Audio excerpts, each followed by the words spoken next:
What is going on, guys? This is Roberto Diaz. Today we're going to be doing some outdoor fun. We're going to be doing a product commercial, mini commercial for my wife's online boutique.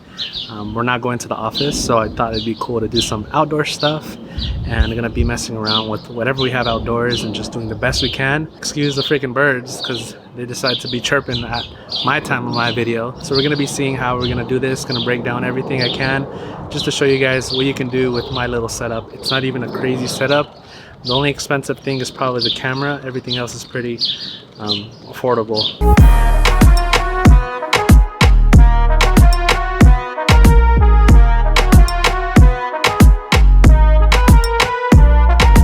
Alright guys, so this is what we got. This isn't crazy at all. So first off, we have an EOS R, and you can show off my slides. So you need the North Face slides to proceed to doing this. Just for this setup here, this is a slider. This is probably the cheapest slider you can buy right now. So this slider I picked up at my local camera shop.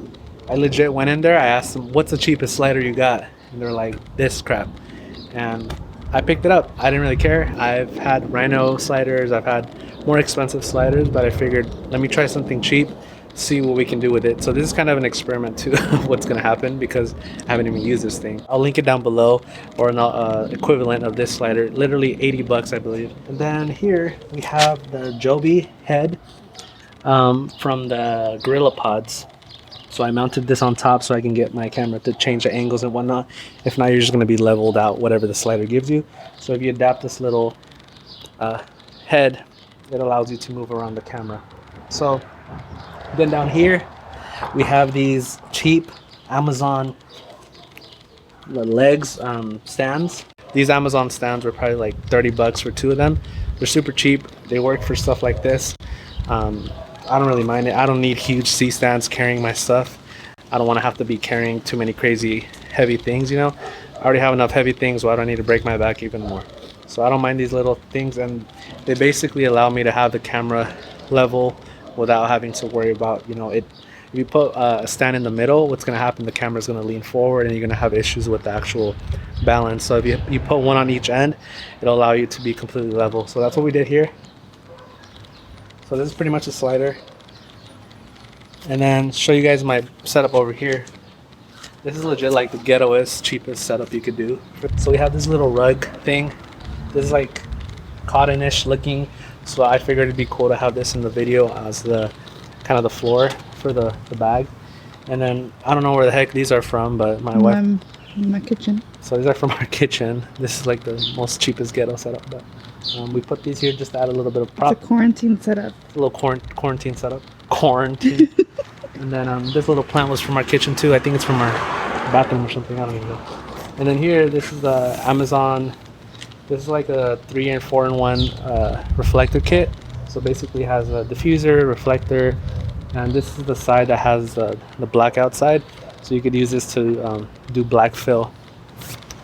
So I just literally put this on another stand from Amazon, and we just hung it up here. Super ghetto, but it works. We have this beautiful brick background, but we don't want to show that because we don't want to go too vintage for y'all. So I felt like going all natural and just using portable things. So we're going to use this little MC light. Maybe.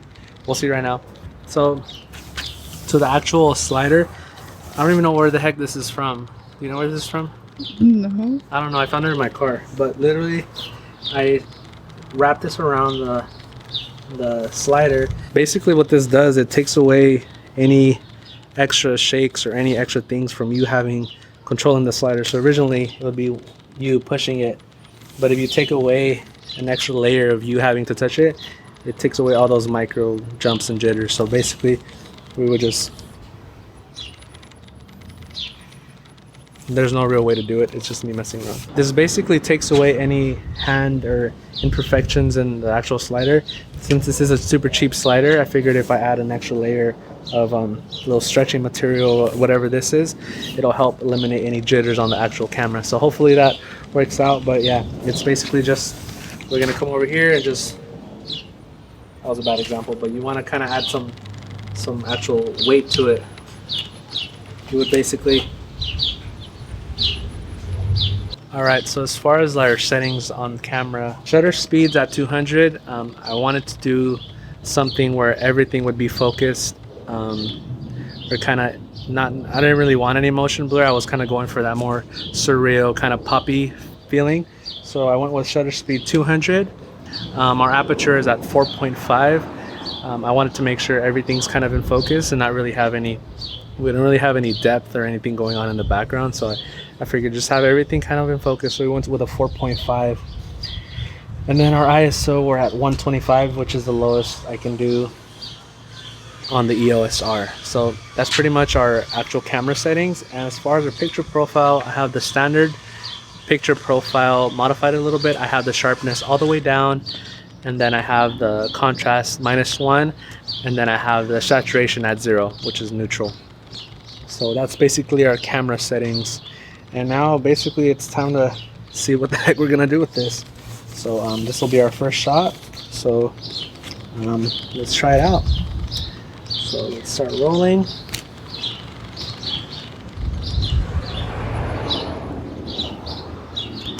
Pull back. I think I might hold it a little bit farther and pulling this way.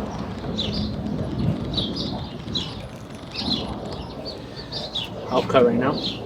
Also, something to mention, I have the autofocus settings I have on the EOS R are the let me see here, 1-point autofocus. So cool tip for you guys, if you do have it on 1 point, you can literally just set it on some point in the middle of the bag or whatever product you use, and that'll ensure that'll be in focus the entire time. So the camera is not going to be hunting or looking for a different focus point. It's actually just pointing already at what you want to have, which is the bag or the center of the bag, and that'll be, the camera will know the whole entire time to have that on focus, so you don't have to worry. And that's the beauty of having dual pixel autofocus on the EOS R or Canon cameras. It's just something that works out of the box. Right now we're using the GH5. If I'm out of focus, it's because we're using freaking auto. This is a little hack too, a little test, see how good it'll pull focus. Something that you are sacrificing with a cheaper slider like this one is the fact that you can't control the actual strength or speed of the actual movement on the actual rails. So that is something you're sacrificing with a cheaper knockoff or not a higher end slider. But since we are using our little trick here where we can actually pull back faster or slower, we don't really have to worry about that.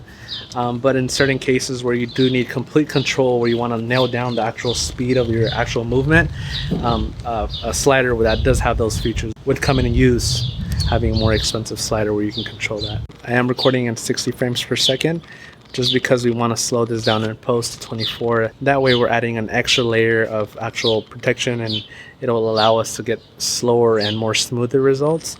And then also in post I will be adding some type of stabilization, either warp stabilizer in Premiere or the Final Cut stabilizer. So those are little things to add extra layers of smoothness and better control over the actual result at the end. But that is something we'll handle in post-production. Hope you guys enjoyed this little breakdown. I know it's not super complex or anything, but this is just a little video to show you guys how I achieved this result. You could use this for anything. You could literally put a ball there. You could put makeup, I don't know, whatever you guys sell, or if you do plan on working with a company doing product videos. Obviously you could scale it up to a more extent. You could scale it up to a more professional level and actually light it up and do more things like that. But right now I just wanted to go solo and do whatever we have, because a lot of times we limit ourselves always waiting for the perfect tools, and why not just go out and make a cool video. So please make sure to comment, like, and subscribe, guys. Once again, this is Roberto Diaz. I got 60 subscribers now, almost. We're 55, but you know, I'm gonna say we got 60, so there's 60 of you. Please make sure you comment, like, subscribe, whatever the heck you can do. Thank you, guys. Excuse the broke down cars passing by. Go through breaking my bag, bringing extension cords, and running lights. That thing's about to freaking tip over. Okay, that was